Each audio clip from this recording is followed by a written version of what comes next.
the state of Arizona will approach the lifting of Title 42.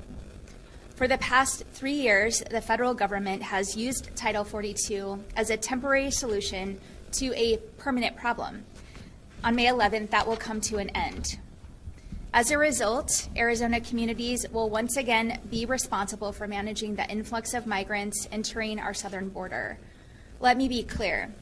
The state of Arizona stands ready to assist our border communities and NGOs in any way that we can.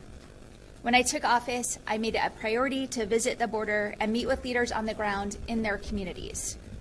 In the first 100 days, we visited both the Tucson and Yuma sectors, including a tour of the Mariposa Port of Entry with Secretary Mayorkas. During these trips, I heard directly from Border Patrol agents who struggle to keep staff. I heard from elected officials whose requests have gone unanswered, and I've heard from humanitarian leaders who are overworked and overwhelmed by the responsibility that's been put on their shoulders. Now, with Title 42 set to expire, I'm afraid these challenges will only get worse. And I'm afraid the federal government is unprepared to meet the demands of the expected influx. That's why today I'm announcing the state of Arizona's Title 42 preparedness approach. Our 5-point approach is based on what we heard directly from these communities and is focused on public safety and humanitarian support.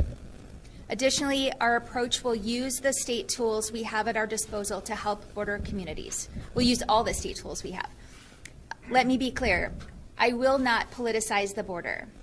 I will not prioritize headlines and political stunts. I will work tirelessly to keep Arizonans and migrants safe and ensure a humane and orderly process. Our approach is informed by months of meaningful collaboration, hearing from partners on the ground, and tailoring our actions to their needs. As we manage a fluid situation, our state will continue with that approach. Our first point is public safety.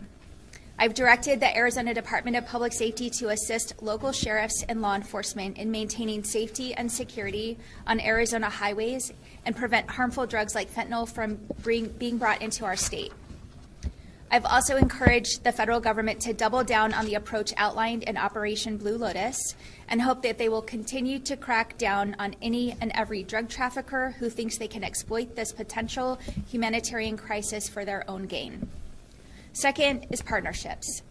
As I have said many times, the only way out of this is through collective partnership.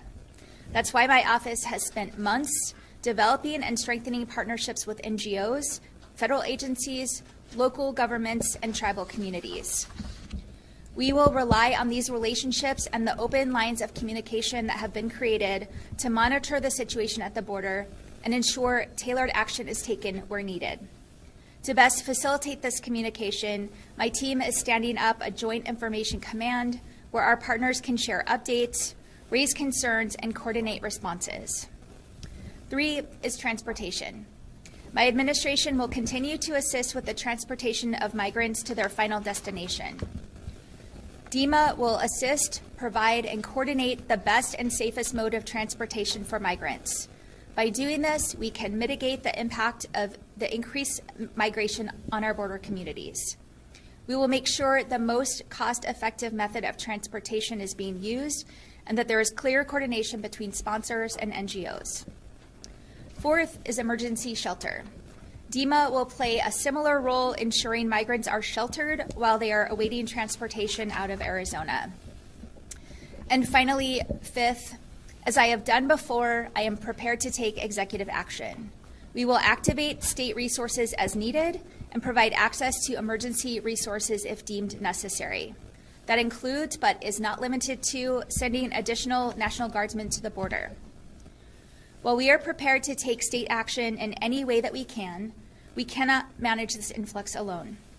Without much more robust action from the federal government, the current situation will only get worse.